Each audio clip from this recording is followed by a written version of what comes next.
Bom dia, igreja. Um bom sábado a todos, é um prazer estar com vocês. E cumprimento a todos que estão assistindo de casa, de qualquer lugar do Brasil e do mundo, através da internet. Há também um grupo que está reunido no salão, embaixo, através de um telão, porque não coube aqui na igreja. Você que é visitante, meus amigos, estou vendo a família do Dr. Milton, que a gente chamou, estão todos aí. É um prazer estar com vocês e depois, mais tarde, por outros eventos ainda. E tem muita gente querida aqui, eu fico muito feliz pela sua presença aqui. O tema de hoje, eu não sei se chegou a ser anunciado anteriormente, é um tema um pouco curioso. Haverá salvação para um terrorista? Que sermão pode sair de um título assim? Haverá salvação para um terrorista? Mas antes de entrar no sermão propriamente dito, eu queria, a pedido do pastor Arthur Marski, fazer uma propaganda aqui que emocionalmente significa muito para mim. Pastor Arthur, acho que ele não está aqui, deve estar dando a volta, ele estava na sala pastoral, me apontaram, está ali, ó. O pastor Arthur, pastor, vem aqui por gentileza, eu quero fazer uma coisa aqui que eu não tinha combinado com o senhor. Ele se surpreendeu ontem, pode vir aqui, pode subir, às vezes é bom subir na vida. Quando eu me tornei adventista, eu me batizei no dia 25 de fevereiro de 1984. Muita gente não tinha nem nascido, né? Você sabe que está ficando mais velho, é quando você encontra os colegas e fala assim, ah, você lembra aquele tempo? Então, nessa época, o pastor Arthur, ele era departamental de jovens da União, na época chamava-se União Oeste Brasileira, e eu lembro que ele ia pregar na igreja da Santa Inês, lá em Belo Horizonte, e tinha congressos, JA, aquela coisa toda, e ele tocava um violino e cantava, né? Ele tem uma voz grave assim, ele falou que parou de cantar agora, ele tem um barítono mais grave assim, e dá-me tua paz, e tocava e pregava, e ontem, quando nos encontramos, eu lembrei, ele me abraçou, não, eu quero dar um abraço, eu falei assim, eu lembro de um trecho de um sermão que você pregou em 1984, você falou isso, ele, que memória? Eu falei, não é memória, é emoção. Quando uma coisa mexe emocionalmente com você, você coloca na memória de longo prazo, porque foi significativo. Seja um trauma, seja uma coisa agradável. E eu estou chamando o pastor Arthur aqui por dois motivos. Primeiro, porque ele era um homem da União, na época, eu era um menino de 13 anos, já calcularam a minha idade, né?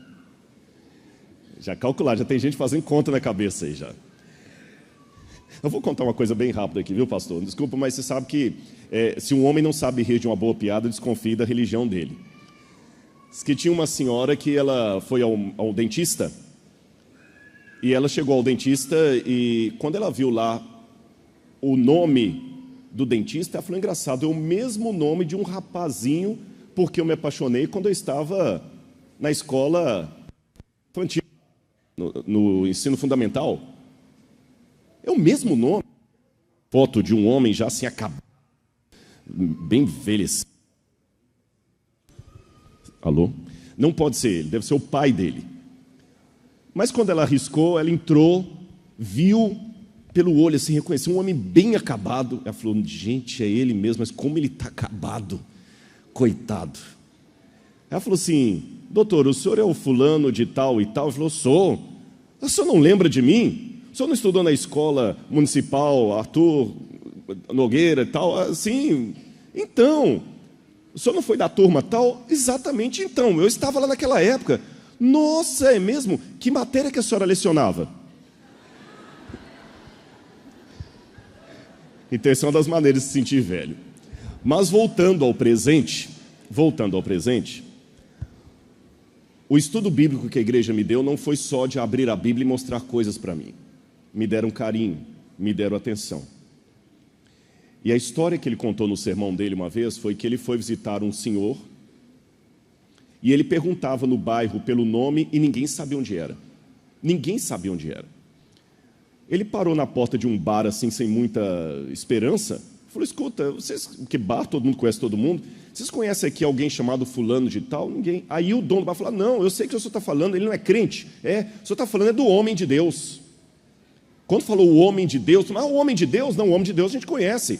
Eles não sabiam o nome dele, mas o reconheceu como homem de Deus.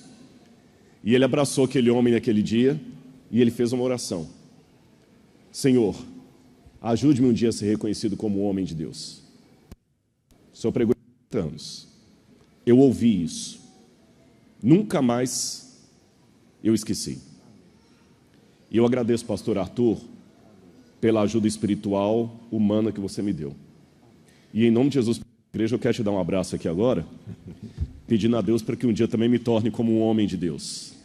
Que hoje eu transfiro para o Senhor o título que o Senhor deu para aquele homem, viu? E é por isso que eu fico muito honrado quando ele me fez um pedido. Ele chegou para mim ontem com um CD que eu não sabia, é um lançamento da União Sudeste Brasileira, eu não sabia, de uma série de vídeos que eu gravei na fazenda lá do Dr. Milton sobre profecias. E agora foi lançado isso. Foi lançado o livro e os CDs. E ele falou, estou tendo uma classe bíblica aqui sobre o material dos livros dos CDs.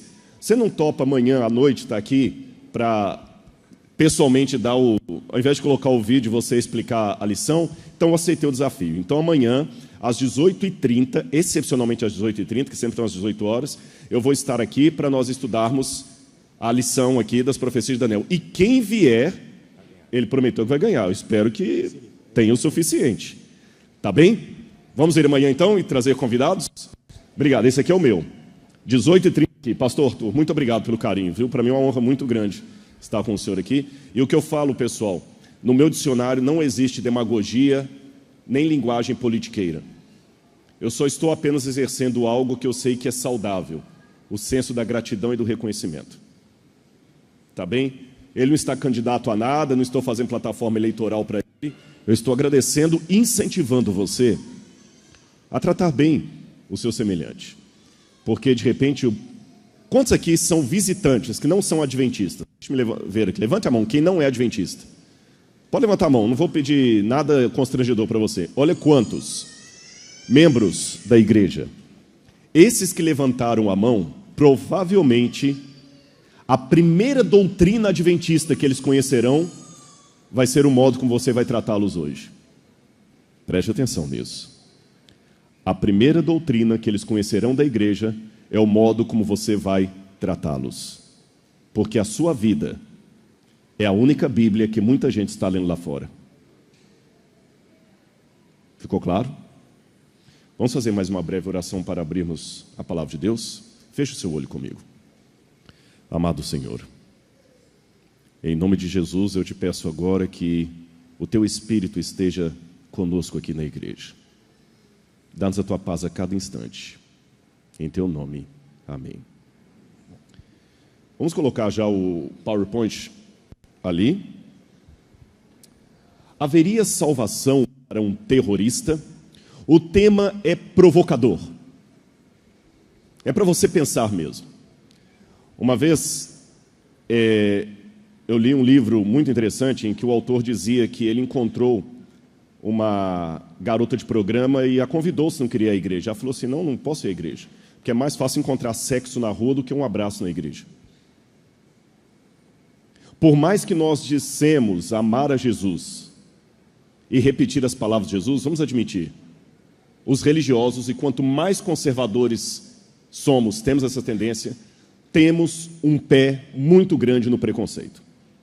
Confundimos ideias com pessoas e acabamos, por causa da gravata, cortando o pescoço que está por detrás dela. Por isso, a pergunta provocante. Haveria salvação para um terrorista? Vamos ler a Bíblia, Apocalipse, capítulo 21, versículo 8. Apocalipse, capítulo 21, versículo 8. É o último livro da Bíblia, um livro de profecia. Apocalipse 21, verso 8 diz... Está falando da Nova Jerusalém, do céu, novo céu e nova terra. Quanto, porém, aos covardes, aos incrédulos, aos abomináveis, aos assassinos, aos impuros, aos feiticeiros, aos idólatras e todos os mentirosos, a parte que lhes cabe será no lago que arde com fogo e enxofre, a saber, a segunda morte. Se eu fechar a Bíblia aqui e encerrar o sermão, para muitos a coisa já está resolvida. Haverá salvação para um terrorista? Nunca. Deus falou que estarão fora do céu os que praticam coisas abomináveis, idólatras, impuros, incrédulos e os assassinos. Não haverá parte para eles no céu. Bom? Mas vamos com calma. As coisas na vida não são tão simples assim. O que é terrorismo? Eu quero sair um pouco agora do ambiente religioso para estudar com vocês um pouco nesta manhã a sociologia do terrorismo. Eu fiz várias perguntas ao preparar esse sermão. O que é um terrorista? Como funciona a cabeça de um terrorismo? Bom, terrorismo é uma forma escondida por certas organizações para alcançarem os seus objetivos políticos. Consiste em atos de violência física ou psicológica imprevisíveis. São atos cometidos contra estados, indivíduos, grupos precisos ou massas anônimas, de modo a instalar um ambiente de medo generalizado. Em outras palavras, o terrorismo, na prática, é uma forma de guerra que não conhece regras, uma forma de guerra sem escrúpulos, sem ética.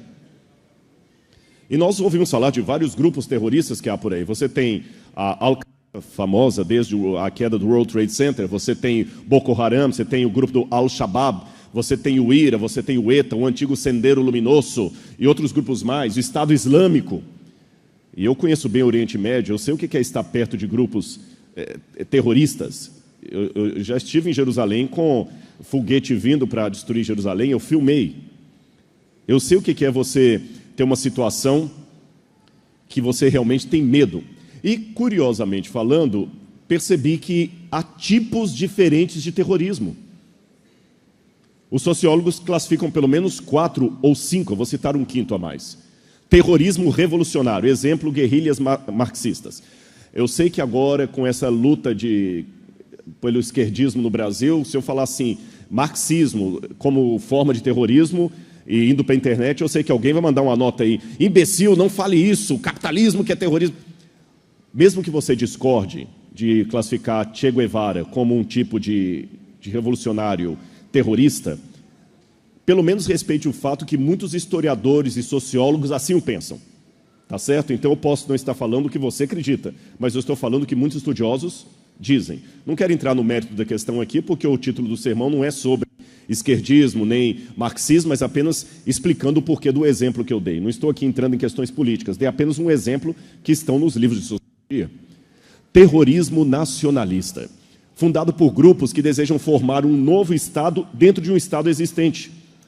Você tem, por exemplo, o ETA, na Espanha, com a questão do País Basco, que eles querem dividir. Esse é um terrorismo nacionalista. Você tem também o terrorismo de Estado, quando um ditador assume o poder e, em nome de questões nacionais, persegue uma minoria dentro do seu país. Por exemplo, a minoria curda, que foi perseguida na Turquia. Você tem Slobodan Milošević, que também perseguiu os albaneses, você lembra, na Bósnia e Herzegovina, aquele massacre de minorias. Você tem também o terrorismo de organizações criminosas, que em nome da religião ou de interesses políticos massacram um grupo, por exemplo, o Estado Islâmico. Existe, a bem da verdade, um quinto tipo de terrorismo, que é aquele individual, onde, por exemplo, um marido que separa da mulher e não aceita a separação, fica ameaçando-a, eu vou te matar, e um dia mata mesmo. Ou que bate, é um tipo de terrorismo. Um homem que mata mulheres, por exemplo, ele é um terrorista. É classificado como um terrorismo individual, mas é.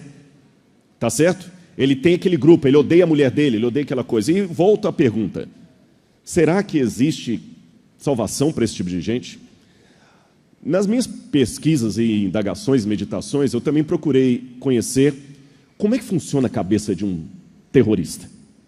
O que leva uma pessoa a abraçar a violência como saída, como meta, como objetivo de vida. Eu vou pegar alguns casos, estudo de casos aqui. Você sabe que a Ruanda, ela ficou durante muito tempo colônia da Alemanha, depois passou para a Bélgica até ter a sua independência. E os que estudam a história de Ruanda têm duas opiniões. Que no passado de Ruanda já havia dois grupos, chamados Tutsi e Hutus, que viviam separados, duas tribos, mas que conviviam em harmonia. Os Hutus seriam mais criadores de gado e os Tutsi de agricultura. Outros pensam que essa diferença étnica nunca existiu. Ela foi imposta pelos alemães e depois assumida pelos belgas. Você sabe que o arianismo, o racismo do tipo ariano, não nasceu com Hitler. Quando Hitler chegou na Alemanha, isso já era defendido. Heidegger tinha uma escola na Universidade de Berlim lá, de arianismo. E o que os colonizadores fizeram com os negros de Ruanda? Estão vendo a foto aqui? Estão vendo um sujeito medindo o nariz do outro? E com um catálogo verificando a cor do olho? Ele dividia pelo formato do nariz e estatura quem era Hutu e quem era Tutsi. Os negros mais altos, de nariz mais afinado, eram Tutsi. Os mais baixos e de nariz mais achatado, chapoca, eram Hutus. E com base nessa divisão, puramente estética, puramente artificial, criou-se em Ruanda 2 classes de negros. Pasmem, é como se fosse um arianismo na África. Assim como você tinha um arianismo na Europa, do branco ariano e do que não era ariano, você tinha na África. Os Tutsi tinham direito a melhores médicos, morarem nos melhores bairros, terem melhores cargos no governo. E os Hutus tinham que trabalhar sempre trabalho quase escravo. Era um regime de castas adaptado. Imaginem que durante anos os Hutus sofreram muito na mão dos Tutsi. Segregação, violência, inclusive sexual. Havia meninas Hutus que eram violentadas por um rapaz Tutsi e não acontecia nada com ele, porque ele era Tutsi. Um racismo de negro com negro. Até que um dia, vocês devem conhecer essa história, houve uma guerra civil no país. Primeiro, o presidente do país foi morto no ataque num avião. Os Hutus assumiram o poder e um dia, na rádio, deram uma senha. Vamos acabar com as baratas. Imediatamente, pessoas começaram a pegar facão e começaram a sair procurando todos os Tutsi e matando. Foi uma carnificina. Até hoje é complicado essa questão para eles. Milhares de pessoas foram mortas. Milhares de pessoas. Até, você deve ter ouvido falar do filme Hotel Ruanda. Pouca gente sabe que o personagem principal do filme, Paul Rusesabagina, um nome meio difícil de pronunciar, ele era um adventista do 7º dia. Ele estava a ser... Está toda hora falhando esse microfone aqui, eu estou fazendo alguma coisa errada ou tem como trocar? Vamos trocar? Talvez amarelo. Alô? Alô? Teste. Pronto, obrigado. Mas vocês estão conseguindo me ouvir bem, não é? Tranquilos? Ele era adventista do 7º dia e eu li o livro dele, An Ordinary Man. Muito interessante esse livro. Ele estava estudando no colégio, mas ele depois descobriu que ele não queria ser pastor. Ele queria outra vida, ele não queria muita vida de evangelho. É casado com uma filha de pastor, mas ele mudou para a capital de Ruanda e ali houve a oportunidade de trabalhar num hotel. Como ele falava fluentemente francês, inglês e, se eu não me engano, alemão também, ele trabalhou ali e ele começou a... Foi aí que estourou a guerra, ele estava afastado da igreja. E ele salvou várias pessoas, ele foi um Schindler da África. Tanto é que fizeram um filme. Só que aí vem uma decepção que ele teve depois. E talvez os visitantes vão se assustar com a admissão que eu vou fazer nessa manhã aqui, que você talvez não esperaria um pregador falar isso do púlpito. Ele hoje não está frequentando igreja nenhuma. Nem é adventista. Porque quando tudo acabou, ele diz que colocou em prática aquilo que você viu no filme, porque ele aprendeu na igreja adventista e na escola adventista o evangelho. E ele falou, eu tenho que fazer o que Jesus faria se estivesse aqui em Ruanda. Mas quando a guerra acabou, ele descobriu que grandes algozes eram também religiosos. Houve padres que fecharam a igreja com membros católicos lá dentro e chamaram os Hutus que vieram e mataram todo mundo. E antes que alguém fale assim, nossa, você está desrespeitando a igreja católica, deixa eu terminar minha fala. Também houve um caso de um pastor adventista com seu filho médico que chamou os irmãos para dentro da igreja, os irmãos vieram, trancaram a igreja e trouxeram os Hutus e puseram fogo na igreja. E você pode falar assim, Rodrigo, até os membros da igreja, Rodrigo, você está falando isso do púlpito, tem visita na igreja. Eu acho que a visita que está aqui está para ouvir a verdade. Eu não estou aqui para enganar você. E eu sei que você pode perguntar assim, mas e por que você ainda está na igreja, mesmo tendo uma coisa dessa? Simples, porque eu amo a Deus. Eu não sou perfeito, eu tenho muitos defeitos. Mas houve na igreja pessoas, acabei de agradecer aqui ao pastor Arthur, que me ajudaram na minha trajetória. E a igreja fez o que eu sou hoje. Deus através da igreja. Hoje eu devo 100% da minha formação, da minha vida à igreja. Isso não significa, como alguns colocam na internet, que eu me vendi, que eu vou fazer um evangelho de agradar, como gratidão. Não é isso. Mas eu tenho que falar com vocês, a igreja me formou. Mas eu fico pensando, se no passado pessoas como o pastor Arthur tivessem saído da igreja por causa dos escândalos, quem estaria cuidando de mim? Entenderam a questão? Ele viu muita coisa no passado que deve ter feito desanimar a fé em alguns momentos. Todo mundo que já me ajudou deve ter visto escândalo, deve ter visto coisas que desanimaram, deve ter sido afrontado, deve ter sido injustiçado. E eu dou graças a Deus que essa pessoa não saiu da igreja, para que um dia eu pudesse encontrá-la e ela cuidar de mim.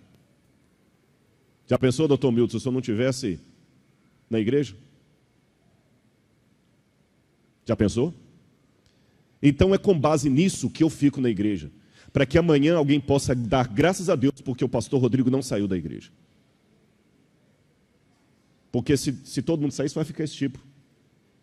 Mas eu digo a vocês, todos somos pecadores, mas alguns conseguem ser perversos, e Deus não tolera a perversidade. E eu fico pensando se a culpa de muitos estarem fora da igreja não somos de nós mesmos. Mas em compensação, o único problema do Paul é que ele esqueceu essa dimensão, que ele deveria ser um servo de Deus ali e continuar salvando mais pessoas. Continuar ajudando outros. Porque o diabo pode ter os dele aqui, mas Deus também tem os seus representantes no meio do povo de Deus. Mas isso aí foi apenas uma tangência que eu criei para responder essa questão do massacre. Mas eu fiquei tentando entender a cabeça de um Tutsi e de um Hutu. Imagina o Tutsi na hora que estava matando, que estava sendo morto por um Hutu, e agora que acabou a guerra. É uma situação complicada em Ruanda, porque você tem, por exemplo, na igreja adventista nós temos um problema até hoje. Porque você tem uma escola e tem os alunos. E o país determinou o seguinte, a partir de hoje não tem mais Tutsi nem Hutus. Esquece, não vamos falar mais de etnia aqui para evitar problema, mas as pessoas se lembram, ainda está muito recente isso. Imagina que você vai matricular seu filho na escola adventista e o professor que está ali foi um Hutu que matou o seu pai naquela vez. E ele agora é professor da escola, como é que fica isso? É complicado. Você vai ao médico e você descobre que ele era Hutu e você foi Tutsi. Por isso que eu estou tentando entender a cabeça de alguém que vai para a violência. Mas ainda assim essas respostas não me confortam a mente. Como funciona a cabeça de alguém que ama a violência? Por que tanta violência? Como é que alguém tem a coragem de estrangular uma criança? Até com um animal. Esses dias eu fiquei sabendo de alguém que jogou um cachorrinho na rua com o carro andando, e o cachorrinho foi desesperado correndo atrás do carro. Como é que alguém tem coragem de fazer isso com um animalzinho? Como, Senhor? Aliás, é a pergunta que a própria Bíblia faz. Eu vou buscar uma resposta, a princípio, fora da Bíblia. Isso vai surpreendê-los também. O livro Mein Kampf, de Adolf Hitler, Minha Batalha, foi o livro que ele escreveu na prisão. E Hitler, apesar de ser um demônio em figura humana, não deixou de falar verdades. Eu aprendo a dividir as coisas que eu concordo das coisas que eu discordo. E tem coisas que o Hitler falou no Mein Kampf que eu concordo. Não se tornam mentiras porque foram ditas por um assassino. Concordam comigo? Uma mentira não se diz verdade, não se torna verdade porque foi dita por um santo, e uma verdade não se torna mentira porque foi dita por um assassino. E Hitler disse isso aqui: a crueldade está no âmago da natureza humana. Basta saber como estimulá-la. Basta saber como estimulá-la. E ele soube, tanto é que ele conseguiu convencer a Alemanha a matar 6 milhões de judeus e outros grupos minoritários, como homossexuais, testemunhos de Jeová, ciganos.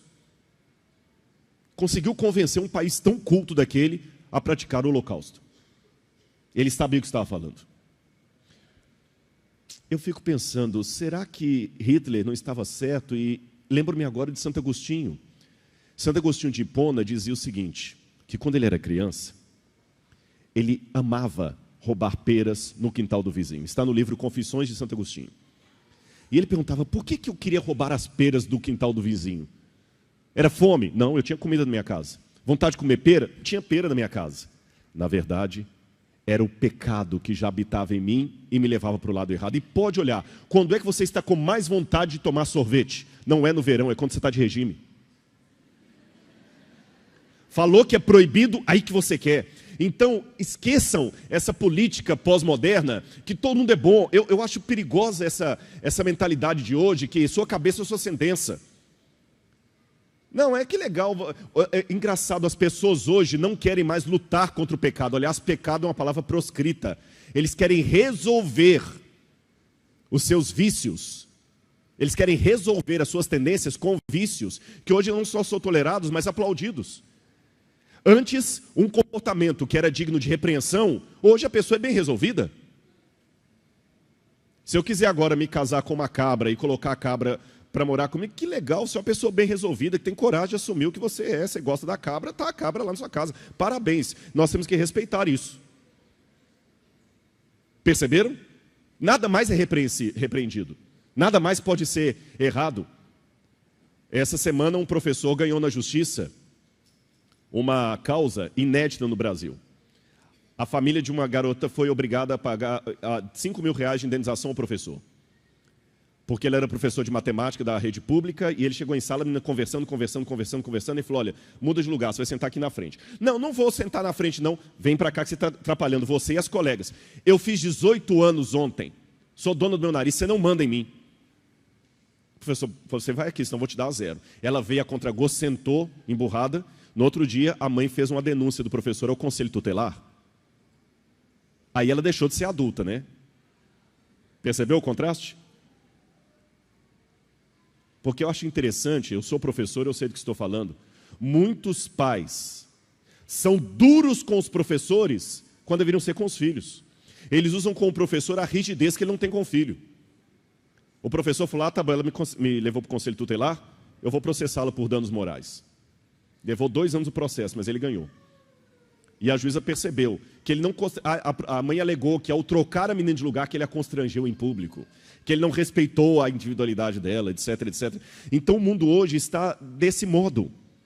As pessoas esquecem de uma coisa fundamental que eu quero que você saia com ela aqui nessa manhã.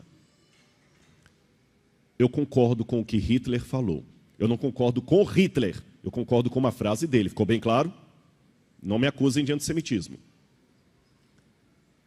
Você pode ser tão mal como qualquer pessoa que você condena. Basta você permitir que o mal que está aí seja estimulado. E a única forma que o mal que está dentro de você ser vencido é se você aceitar a graça de Deus. Se não, é como diz Santo Agostinho, você vai sempre cobiçar as peras do vizinho, não é porque são mais gostosas, é porque são proibidas. O pecado está entre nós. Mas, olha que interessante, esse livro de Oliver Hirschbiegel, que escreveu sobre a queda de Hitler e preparou um filme também, ele disse, a maldade de Hitler era uma característica de todo ser humano e ela pode ser levada ao extremo.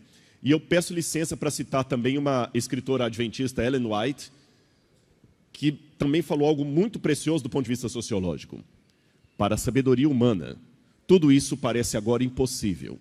Mas, ao ser retirado dos homens o Espírito de Deus, o qual tem o poder de reprimi-los, e ao ficarem eles sob o governo de Satanás, que odeia os preceitos divinos, hão de acontecer coisas estranhas.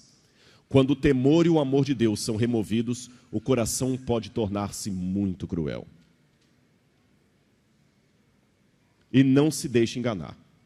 Vou falar uma coisa aqui, mas sem nenhum viés doutrinário. E para ficar bem à vontade, eu vou falar que eu tenho uma calça do tipo que eu vou descrever.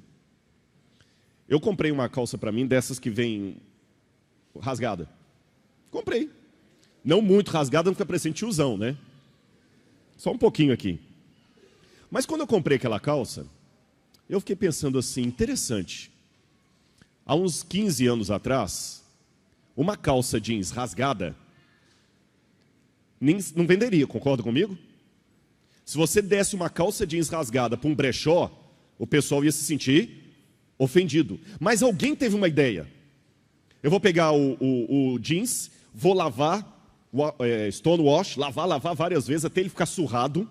Depois que ele ficar bastante surrado, nós vamos cortar aqui todo e vamos colocar na loja com o dobro do preço. Eu não estou falando que é pecado ter uma calça dessa, senão eu estaria em pecado, porque eu falei que eu tenho uma. Mas o dia que eu comprei, eu pensei assim, eu tenho que tomar cuidado com a mídia. Porque se eles me convencem que uma calça jeans rasgada está na moda, eles podem me convencer de qualquer coisa. Entenderam? Se eles me convencem que uma calça jeans rasgada vale mais do que uma calça jeans sem defeito, eles me convencem de qualquer coisa. Então, muito cuidado com a maldade que pode ser colocada. E hoje eu acho interessante que nós condenamos grupos terroristas como o Boko Haram, mas a gente acha tão normal os jovens terem joguinhos de violência no computador, e se eu falar, eu estou sendo retrógrado. Velozes e Furiosos. O que tem de valor moral naquilo ali? Nada. Coisificação da mulher, irresponsabilidade no trânsito, mas ai de mim se eu levantar na rede uma campanha de boicote ao filme Velozes e Furiosos, parte 8, 10, que é tudo a mesma coisa. Você assistiu um, assistiu todos. Ai de mim, se eu colocar na internet um boicote ao filme Velozes e Furiosos, todo mundo vai me crucificar. Concordam? Ridículo, retrógrado. Qual que é o problema? O problema é o que está te estimulando. Aí depois você não entende porque que o jovem pega o carro e quer fazer a mesma coisa. Ele te convence a usar a calça jeans rasgada, convence qualquer coisa. Por outro lado, porém, se eu produzir um filme mostrando as verdades da Bíblia, muita gente vai censurar o filme como sendo um filme talvez antifeminista, homofóbico, antidemocrático. Vão criticar um monte de coisa no filme. É um mundo de paradoxos que nós vivemos.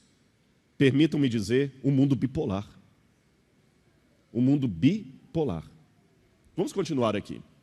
O terrorismo pode ser caracterizado como um tipo de violência que se pratica contra vítimas inocentes, com o objetivo de promover alguma causa ou percepção de mundo, seja pessoal, seja coletiva, e por isso partilhar de um grupo. Lembra que eu falei com vocês do terrorismo individual? E aqui eu quero contar dois casos. Duas vítimas da violência. Eu sei que a introdução está um pouco longa, mas eu preciso dela para depois o texto bíblico encaixar no que eu estou dizendo. Olha esses dois casos aí. Gary Leon Ridgway e Cynthia Hinds, duas vítimas da violência individual. O Gary Leon Ridgway, a mãe dele era uma religiosa muito conservadora. Muito conservadora. Mas paradoxal também, porque quando eu falo do paradoxo, ele está em todos os lados. Por quê? Ela fez com ele abuso infantil, pedofilia. A mãe abusou sexualmente dele na infância, introduzindo coisas nele. Falo por eufemismo, vocês já entenderam. E ele crescia com aquela imagem de uma mãe na igreja super piedosa, não vestia calça comprida, não passava um tipo de maquiagem, igreja todos os domingos, era de uma igreja evangélica da América, e batia nele, traía o pai dele direto e reto. Ele via o pai dele saindo para trabalhar, e a mãe dele chamando o amante para vir para casa. E ele ficava no quarto escutando a orgia da mãe dele do outro lado. Fora as violências físicas e emocionais. Ele chorava e ele vinha para a igreja, ele não entendia como é que a mãe pode ser uma coisa na igreja e outra fora. Esse rapaz foi a vítima de uma violência. Cresceu completamente louco. Um sociopata hoje. Está preso nos Estados Unidos. Dá dó, né? Imagina um menino, se você soubesse uma situação dessa para denunciar. Essa menina, Cynthia Hinds, um caso irônico de uma cantora que ficou famosa apenas 5 anos depois da morte dela. Eu sei que eu falando assim pode parecer até estranho, mas foi verdade. Essa menina sofreu muito com segregação racista por ser negra e sempre queria crescer, cantava em pequenos bailes do bairro da cidade lá, pobre, enfrentou também violência doméstica, vítima também da violência. E um dia ela foi morta por um psicopata. E a ironia é que depois que ela foi morta pelo psicopata, e ela foi morta assim, foi estuprada, violentada, eu fui pensando na cabeça de um camarada que fazia isso comigo. Ela tinha 17 anos, se não me engano. 5 anos depois da morte dela, um produtor musical achou por acidente uma fita cassete com uma gravação dela. É a única gravação que nós temos. Eu não trouxe a música para mostrar para vocês aqui nesta manhã, mas eu sugiro que uma hora você olhe na internet assim, Cynthia Hinds. Vai aparecer uma única música dela cantando. Uma voz digna de Whitney Houston. E eu não estou exagerando. Quando você... Sabe aqueles negros americanos que cantam e fazem aquele melisma? Incrível a voz da menina, fantástica. Ela seria uma das maiores cantoras do mundo. A única gravação dela que roda o mundo hoje é essa única música que ela gravou, depois uma música de amor, uma música romântica. E ela nem sabe que ficou famosa 5 anos depois da morte dela. Mas é aqui que talvez venha algo que vai surpreendê-los. A história dos dois, a violência dos dois se encontram. Por quê? O assassínio de Cynthia foi Gary Ridgway. Ele se tornou um psicopata, frio. Matou, se eu não me engano, 43 mulheres. Mas a polícia acredita que o número dos que ele matou era muito maior. Essas foram as que ele confessou. Um homem completamente frio. Frio. E no tribunal, o juiz permitiu que as famílias de várias vítimas viessem cara a cara dizer para ele o que sentiam. Mas sabe o que é as pessoas dizerem assim? Você é um maldito, você tem que morrer, você tem que ir para o inferno. E ele nem franzir a testa. Nem mudava o semblante. Nada. Os psicólogos dizem que o psicopata não tem sentimento, não é isso? E que um psicopata não tem cura, porque ele está destituído de sentimento. E quando você vê o vídeo, realmente, ele parado assim, às vezes até, o máximo que ele dava às vezes era um sorriso irônico. Agora eu começo a entrar na Bíblia. Se Jesus chegasse àquele tribunal, o que ele diria para o Gary? Vamos pensar, igreja. Afinal de contas, o evangelho que você prega é apenas uma folha num livro bonito de capa dourada ou é algo que eu posso colocar em prática e dar certo? Porque, como eu falei, há visitas aqui e elas querem saber isso. O que vocês pregam, crentes, funciona ou é coisinha só para papel?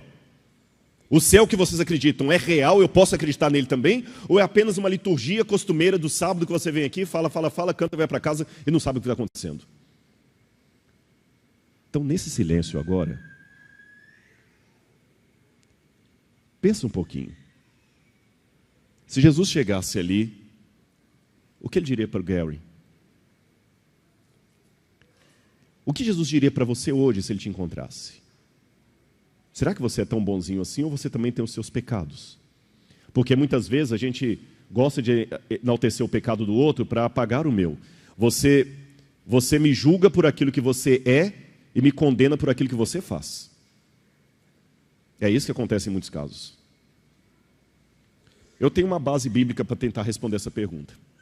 Lucas capítulo 23, versos 39 em diante. Lucas capítulo 23, versos 39 em diante. A Bíblia diz que Jesus foi sepultado ao lado de 2 malfeitores, 2 ladrões. E a minha Bíblia diz assim, Lucas 23, 39 em diante, um dos malfeitores crucificados blasfemava contra ele, dizendo, não és tu, Cristo? Salva-te a ti mesmo e a nós também. Respondendo-lhe, porém, o outro repreendeu-o, dizendo, nem mesmo temes a Deus, estando sob igual sentença? Nós, na verdade, com justiça, porque recebemos o castigo de nossos atos, mas este nenhum mal fez. E acrescentou, Jesus, lembra-te de mim quando vieres no teu reino. Jesus lhe respondeu: em verdade te digo que hoje estarás comigo no paraíso. Eu sei que os adventistas e aqueles que conhecem a doutrina adventista já correram os olhos para, em verdade te digo que hoje estarás comigo no paraíso. Eu vou pedir licença à igreja, aos que assistem pela internet, aos que assistem no saguão aqui embaixo, para não explicar esse texto aqui, porque fugiria por completo ao tema do sermão. Mas para não deixar você no vácuo, assim, sem nenhum parecer, deixe-me apenas dizer que o meu primeiro doutorado foi sobre esse versículo. E quando eu fiz o doutorado na Universidade Católica, eu provei numa tese doutoral, defendida não na Universidade Adventista, que esse texto deve ser lido. Em verdade, digo, hoje, tu estarás comigo no paraíso, e não que hoje estarás no paraíso. Mas para explicar a tese doutoral, eu tenho que explicar as fórmulas gregas que eu encontrei para chegar à conclusão que na língua grega o correto é ler, em verdade, digo hoje eu te afirmo, você estará comigo no paraíso. Tá bem? Em breve eu quero ver se eu publico a minha tese na internet, que era uma época que ainda a internet estava engatinhando, então tem papel lá na Universidade Católica, mas não tem ainda pronto. Mas agora, saindo da questão do ladrão, eu quero perguntar qual deve ser a mente daquele ladrão. Eu fiquei perguntando assim, sabe que a tradição dá um nome para cada um dos ladrões, né? A tradição chama o ladrão que se arrepende de Dimas e o outro de Gestas. E eu fiquei me perguntando, quando eu li isso na Bíblia, quando eu estava fazendo meu doutorado, qual deve ter sido a vida desse ladrão? Será que na infância ele sofreu traumas irreversíveis que o levaram para o crime? Será que ele cresceu numa casa com violência doméstica? Será que ele viu mãe e seu pai sendo mortos por romanos e por isso tinha ódio dos romanos? Será que ele foi abusado sexualmente na infância? A gente pensa, né? Para ali pedir socorro a Jesus. Só que a Bíblia me mostra que esse quadro... Tanto é que quem é católico sabe disso, a tradição católica chama de o bom ladrão. O bom ladrão. Mas eu lamento dizer a vocês que quando eu fui pesquisar na Bíblia, eu tenho dificuldade de chamá-lo de bom ladrão. Olha o que está em Mateus capítulo 27, verso 44. Mateus capítulo 27, verso 44. Os mesmos impropérios lhe diziam também os ladrões que haviam sido crucificados com ele. Segundo Lucas, um blasfemou de Jesus, o outro se arrependeu. Mas segundo Mateus, quantos? Os dois. Como resolver essa aparente contradição? Bom, uma fórmula mágica que alguns encontram, para mim eu não concordo com ela, é acreditar que no Calvário não havia 3 cruzes, mas 5. Então quando os ladrões insultaram Propércio, eles foram 3 e um se arrependeu. Eu acho que é uma forma artificial, eu não concordo com ela. Eu não concordo com ela. Mas a tradição insiste em dizer que aquele era o bom ladrão e o outro era o mau ladrão. Olha como é que os quadros, o Caravaggio pinta o bom ladrão. Olha o mau ladrão. Até nos quadros religiosos a gente quer pintar um ladrão como bonzinho e outro ladrão como mau. Como se um merecesse mais a cruz do que o outro. O Evangelho de Nicodemos, que é um evangelho apócrifo do século X, entre o século IX e o século X, conta esse evangelho que traz o nome dele como sendo Dimas. É um evangelho apócrifo, falso, da Idade Média. Esse evangelho apócrifo, falso, que diz que quando Maria e José fugiram para o Egito, a mãe de Dimas, o dito bom ladrão, acolheu a Sagrada Família, com dó deles. E Dimas estava muito doente. Aí Maria estava dando banho em Jesus, numa bacia, e trocava água toda hora. Quando a mãe de Dimas falou com Maria, puxa, meu menino está tão doente, ela falou, faça o seguinte, lave o seu menino com a água suja do banho do menino Jesus. E ela lavou e o menino ficou curado. Mas ele acabou indo para o mundo da criminalidade, mas quando ele estava ali na cruz, ele se arrependeu e reencontrou com Jesus. Mas não é bem isso que eu encontro na Bíblia, não. A Bíblia o chama de malfeitor, e não é um ladrão barato. Vou dar uma pequena aula de grego e vocês vão entender. A palavra para ladrão em grego, de um modo geral, é kleptes. É fácil decorar. Como é que você chama uma pessoa que tem mania de roubar? Cleptomaníaco. Cleptes é aquele ladrão comum. Não é essa palavra que está no original grego de Lucas. Lucas não diz que havia um cleptes que pediu perdão para Jesus. A Bíblia fala kakurgos, malfeitor, e lestes. Lestes em grego não é um ladrão de galinha. Lestes em grego não é um ladrão de botijão de gás. Aqui usa essa expressão. Ladrão de botijão de gás, ladrão de pé de chinelo. Lestes é um tipo de ladrão que usa, sem hesitar, violência contra indefesos. Pratica pilhagem. E é interessante que no Evangelho de João fala que Barrabás, lembra Barrabás? Ele era também um lestes. A mesma palavra que qualifica aquele malfeitor. Eu tenho a impressão, então, que aqueles dois faziam parte da gangue de Barrabás. De modo que os três seriam crucificados. E Jesus foi colocado no lugar do chefe da gangue, que era Barrabás. Entenderam? Está mudando o quadro do bom ladrão para você agora? Ele não era uma pessoa que roubou um botijão de gás e vítima da sociedade. Ele era alguém que praticava violência sem hesitar. Era aquele camarada que matava com requintes de crueldade. E o Império Romano estava cercado dessas pessoas. Havia os sicários, por exemplo. Flávio Josefo fala deles. Eles tinham esse nome que eles usavam uma pequena adaga, um punhal, que eles matavam aquele punhal. Eles praticavam atos terroristas. E muitos lestes eram desses grupos de terroristas, por isso que eu chamei de terrorista. Por exemplo, os sicários, durante a multidão, eles queriam matar um político, eles chegavam com um punhal assim, matavam a pessoa e fugiam da multidão. Praticavam assassinatos sob encomenda. Outras coisas, eles sequestraram o secretário de Eliezer, chefe do santuário de Jerusalém, para trocar por criminosos deles que estavam presos. Então esse negócio de troca de refém não é coisa nova, já tinha no tempo de Cristo. Outro detalhe, eles provocavam o sofrimento do povo para obrigar o povo a lutar contra Roma. Só em Engedi, no Engedi, eles mataram 700 mulheres e crianças, porque a aldeia se recusou a entrar em luta armada contra os romanos ao lado deles. Como os terroristas do Estado Islâmico fazem hoje. Vocês sabem que muita gente que está no Estado Islâmico está ali porque fala assim, olha, você tem 2 filhos, vocês vão lutar comigo, se não for, vou matar todo mundo da sua família. Assim era Lestes, assim era o Dimas. Quando Jerusalém foi tomada pelos romanos, por exemplo, eles não queriam se entregar, mas o sacerdote ia fazer um acordo de paz. Sabe o que os terroristas como o Dimas fizeram?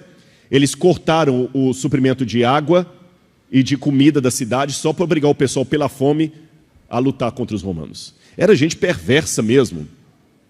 Mas alguma coisa aconteceu naquela cruz. Alguma coisa aconteceu. Quando ele encontrou com aquele Cristo, e aqui eu quero a sua atenção redobrada agora, que eu já estou chegando na parte final desse sermão, o olhar de Jesus mudou a vida dele. O mesmo olhar que pode mudar a sua vida hoje. Olha bem essa foto. Porque eu falei que, na verdade, todos nós somos pecadores. Você talvez está crucificado com Cristo. Crucificado por causa dos erros que você cometeu. Crucificado porque... Amanhã eu vou falar sobre isso, vou falar sobre o Eclesiastes e os filósofos do pessimismo. Eu vou falar até sobre Schopenhauer aqui, que dizia que a vida é uma constante oscilação entre a ânsia de ter e o tédio de possuir. Você está crucificado até por ter. Você tem e não está tendo mais graça. Você está implorando para Ele, Senhor, eu não tenho valor nenhum. A igreja, se soubesse o que eu faço, não estaria nem me cumprimentando. Mas, por favor, eu estou arrependido. Lembra-te de mim quando vieres no teu reino.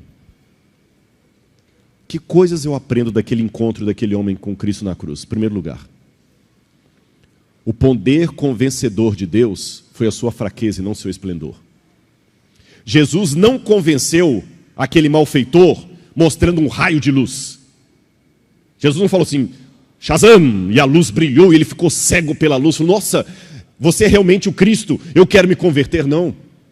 Jesus estava na cruz, humilhado, provavelmente nu, machucado, cansado, mas ele fez aquilo que eu e você precisamos fazer para alcançar alguém.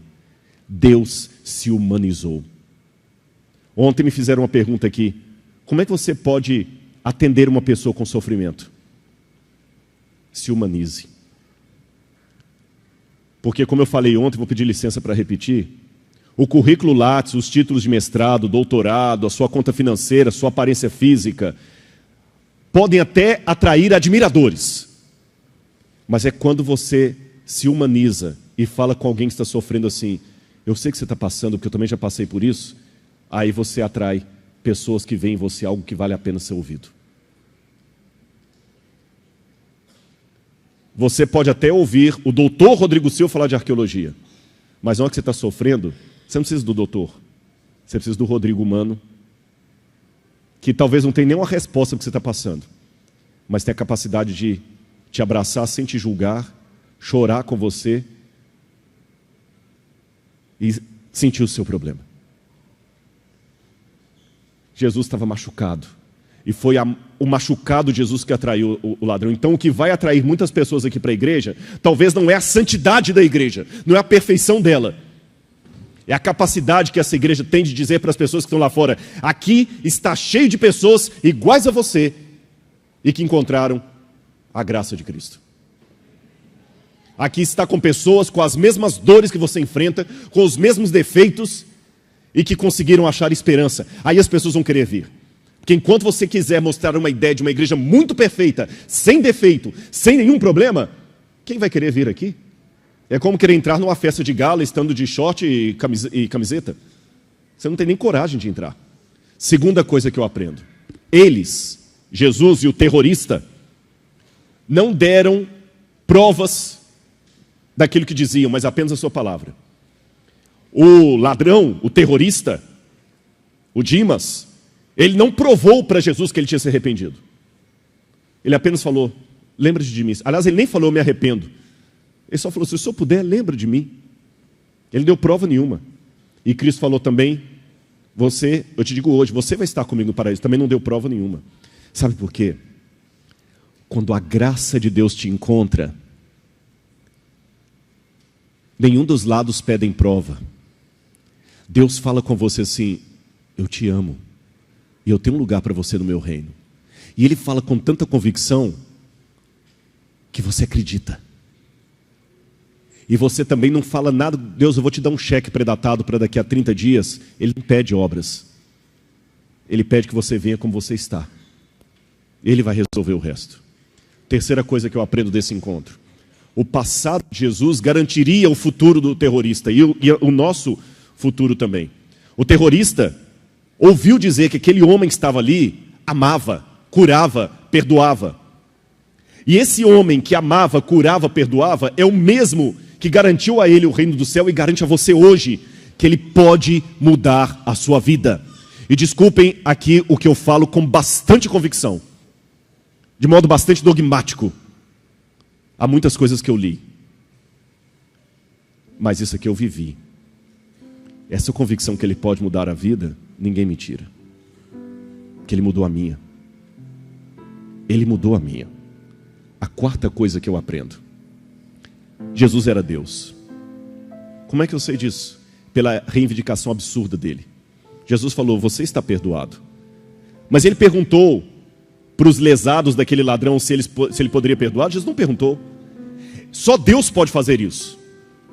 Eu não tenho condição de perdoar você pelo pecado que você cometeu contra ela.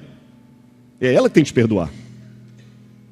Se Jesus fala: eu estou te perdoando, sem perguntar para ela a opinião dela, é porque ele não era meramente um homem, ele era Deus. Porque só Deus tem a capacidade de perdoar você sem perguntar aos outros se eles concordam com isso. Só Ele tem essa autoridade. Mais lições: a ousadia em pedir. Ele estava moribundo, ele estava na cruz, mas ele pediu. Tem uma palavra em hebraico para isso que eu até coloquei ali no quadro: chutzpah. Não tem tradução. Chutzpah é uma espécie de ousadia que você tem o direito de ter. Lembra aquela mulher viúva que ficou batendo na porta do juiz iníquo até atendendo a parábola de Jesus? É isso, é chutzpah, aquela ousadia. Nem que ele me mate, Nele eu confiarei, diz o livro de Jó. Senhor, risca meu nome do teu livro se o Senhor não perdoar esse povo, pediu Moisés. Hutzpah. Jacó lutando com o anjo. Eu não te deixarei enquanto o Senhor não me abençoar. Hutzpah. Deus lhe dá esse direito, essa ousadia hoje. Hutzpah. Peça. Rodrigo, mas você não sabe minha vida. Não interessa. Peça. Lembra-te de mim, Senhor, quando vieres no teu reino. Sexto, o ladrão não se fez de vítima. Ele não botou a culpa na sociedade. Ele não ficou com o discurso do mas em, não. Ele admitiu, nós estamos aqui porque merecemos. E pare com esse vitimismo de achar que o problema sempre é do outro. Toda a história que você conta tem 3 lados, o do outro, o seu e a verdade. Admita que você também errou. Oitavo, sétimo, ser tão pecador como o outro ladrão, como seu irmão, não o impediu de repreender o seu irmão. Ele vai, não posso falar nada porque eu também tenho meus defeitos. Não, eu sou pecador, mas isso não me tira o direito e o dever de repreender você quando você estiver errado. Qual a diferença, Rodrigo? É que o fariseu repreende como se ele fosse santo e você pecador. Mas o servo de Deus repreende ao outro e fala assim, irmãos, nós estamos errados, você está errado, eu também, nós não podemos continuar assim. É um apelo coletivo. Oitavo, a oportunidade de salvação é igual, mas o resultado não. Jesus deu oportunidade para os dois serem salvos. Um foi, o outro não. O que diferencia, portanto, não é o status social, porque os dois eram ladrões. É a decisão pessoal que cada um toma. Nono, o paraíso não é só para um tipo de gente. No judaísmo antigo você tinha o hino do Rodaiot, que eles falavam dos 4 sábios que tinham subido até o paraíso. O paraíso era só para uma classe de pessoas. Não, o paraíso de Deus é para pessoas de todas as áreas. No céu nós vamos ver gente de toda a área. Nós vamos ver apenas santos no céu, vamos ver gente que torce para o meu time, que torce para o outro time, que é da minha religião, que não é da minha religião. Se você não está acostumado ao mundo plural, você não estará preparado para um céu plural. E o 10º e último, o poder do perdão. Você quer a prova de que o evangelho funciona? Você é psicólogo, né? Não? Hã? Psicopedagoga. Tem algum psicólogo aqui em nosso meio? Ou psiquiatra? Muito bem. A câmera consegue me alcançar? Consegue? Posso ir? Quem levantou a mão aqui? Tá bom. Pelo que se estuda na psicologia, psicopatia, um psicopata, ele tem sentimentos? Pode falar bem alto. Não tem sentimento. Nem de dor, nem de raiva, nem... Ele não tem sentimento, nem de arrependimento. Concorda comigo? Lembram o caso do Gary? 43 mulheres que ele matou. Lembram disso? Jesus não perdoou o ladrão na cruz? Não estou tirando a sua autoridade como psicólogo, mas eu vou desafiar a autoridade da psicologia com o evangelho. Está preparado? Coloque esse vídeo, por favor. Olha o que aconteceu no dia do julgamento do Gary.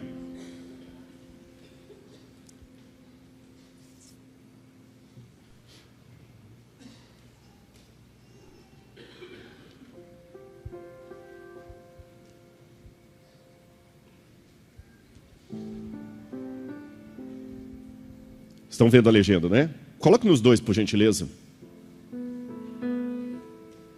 Ele foi conhecido como o assassino do Green River. Está contando aquela história. On November 5th, 2003, all doubt of Ridgway's guilt was erased. He pleaded guilty Então ele assumiu a culpa pelo assassinato de 48 mulheres. E ele concordou em cooperar com as autoridades sobre as suas vítimas e o local onde seus restos mortais poderiam ser encontrados. Fazendo assim, ele evitaria o julgamento e a possível pena de morte. Então, no dia ali, o juiz pergunta se ele assume a culpa pelos crimes e ele responde que sim. Guilty. Guilty, culpado. Guilty. Guilty. Guilty. It's like he didn't have any remorse at all. Essa é a mãe de uma das vítimas falando. You know, he killed so many people, he didn't remember who they were. Desculpa, essa é uma psicóloga falando. I just couldn't believe that somebody could kill all those people and not remember them.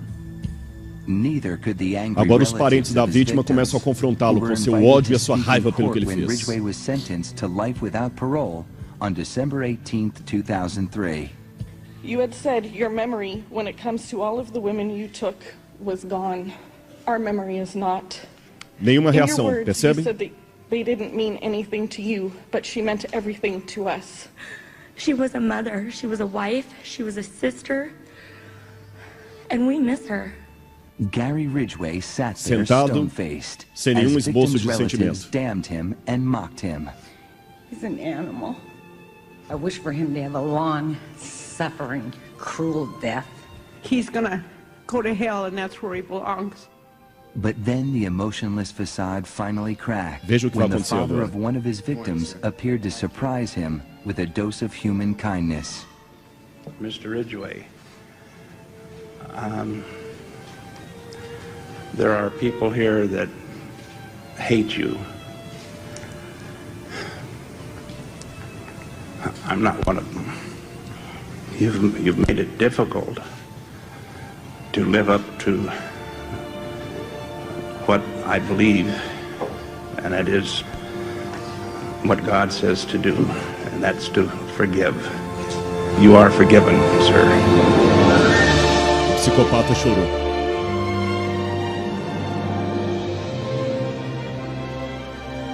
Perceberam? Olha o que aquele pai falou. Você está se tornando a coisa difícil para mim, para botar em prática aquilo que eu creio. Você está perdoado. Coloca o vídeo final. Eu quero colocar uma música do Rogério agora, e depois da música, continua, por favor. Mas eu quero fazer um chamado nessa manhã. Há muitas pessoas aqui na igreja. Alguns estão lá embaixo, outros estão em cima. Mas de repente você veio aqui... Segura só um pouquinho ainda. Põe um pause, por favor. Você veio aqui pedindo acima de tudo para Ele lembrar de você no seu reino. Olha para mim aqui agora, todo mundo. Em nome de Jesus, você está perdoado. Em verdade eu te digo hoje, você estará comigo e com Jesus no paraíso. Aceite-o como seu Salvador hoje. Eu te imploro. Por que eu te imploro? É porque você é meu irmão e minha irmã em Cristo. Eu não te conheço, não sei o seu nome, mas eu sei o que Ele fez na minha vida. E eu sei o que Ele pode fazer na sua vida. E se de uma maneira especial existir alguém em nosso meio, pode ser da galeria, pode ser lá de baixo, pode ser daqui, que gostaria, sem nenhuma pressão, de vir aqui à frente durante essa música que vai ser colocada agora, eu queria pegar na sua mão aqui e orar por você. Se você sentir uma vontade de vir aqui, expressar, Senhor, estou aqui no teu altar, eu gostaria que você viesse até aqui à frente, enquanto essa música é colocada. Coloca nos dois vídeos, por favor. Pode colocar a música do Rogério. E preste atenção na letra dessa música, porque ela tem tudo a ver com você. E como eu falei, se durante a execução dela você sentiu o Espírito Santo te impressionando, mesmo quem estiver embaixo, pode subir a escada, vir até aqui. Quem estiver no alto, vem aqui, eu gostaria de fazer uma oração. Vou orar por todo mundo, é claro, mas de repente a gente tem que manifestar fisicamente algumas decisões que a gente toma na vida. Quem sentiu o desejo pode vir aqui. Não foi pelo céu, Amém. não foi pelo mar, Pode vir aqui. nem por toda a beleza Deixa eu que ver existe e vai passar. Não foi sem querer, nem foi sem razão. E eu me espanto ao Pode pensar subir aqui na um pouco, dá mais grandeza espaço para outros. de um amor assim,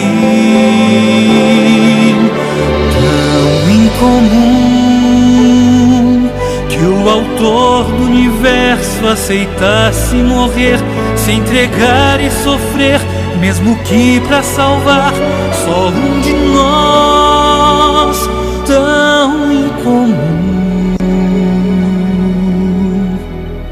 E E ao lembrar que na cruz pensou em mim, acho tudo isso assim tão incomum. Preste bem atenção nessa melodia. Pode colocar nos dois?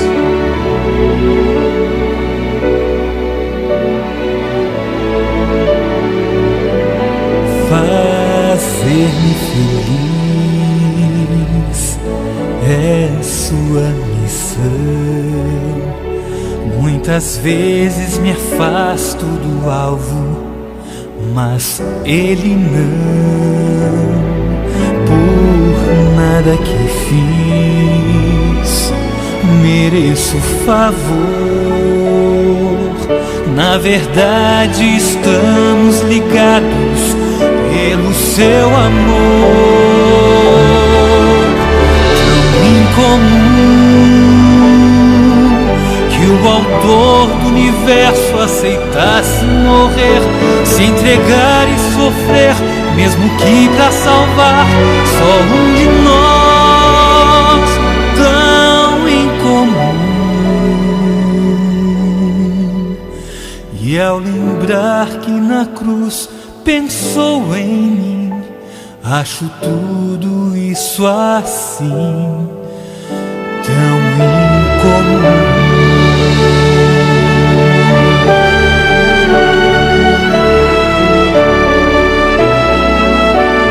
Todos nós temos um papel nessa história. E a cruz nos une a todos, que é tão comum, sabe? Ele é o autor do universo e Ele ama você. Se Deus é apaixonado por você, quem não gosta de você tem mau gosto. Ele viria só por mim. E ainda que eu morra, eu quero morrer dizendo a você que Ele muda a vida. Já pensava em mim? Já pensou? Acho tudo assim. Eu sei que é muito estranho. E por mais importante que eu seja pra Deus, que eu possa ser, mais precioso, eu sei que eu sou mais precioso porque Ele é o me ama. amor de Jesus que jamais vi igual. Glória a Deus. Por mim.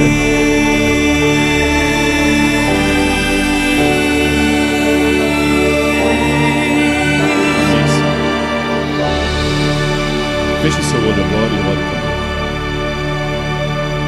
Pai Deus, em nome de Jesus, eu te imploro, toca no coração de cada um. Obrigado pelo privilégio que o Senhor me dá de transmitir para os meus irmãos aqui o que o Senhor colocou no meu coração.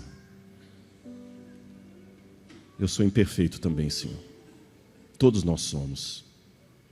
O que nos diferencia apenas é o tipo de defeito que cada um tem, mas todos nós temos.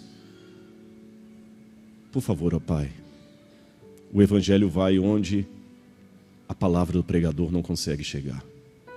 O Teu Espírito atinge aonde a voz humana não consegue atingir. Então vá até lá, Senhor. Eu falei para eles a respeito do Senhor. E agora eu os entrego todos nas Tuas mãos. Perdoa os nossos pecados, ó Pai. Eu te amo muito, Senhor. Eu e meus irmãos aqui, nós te amamos muito. De um jeito torto, humano, defeituoso, mas nós te amamos. Fica conosco, Pai de amor. Lembra-te de nós quando vieres no Teu reino. Em nome do Cristo, crucificado e ressurreto, eu lhe peço agora e para sempre. Amém, Senhor. Que Deus abençoe muito a todos vocês. Amém? Podem voltar para os lugares.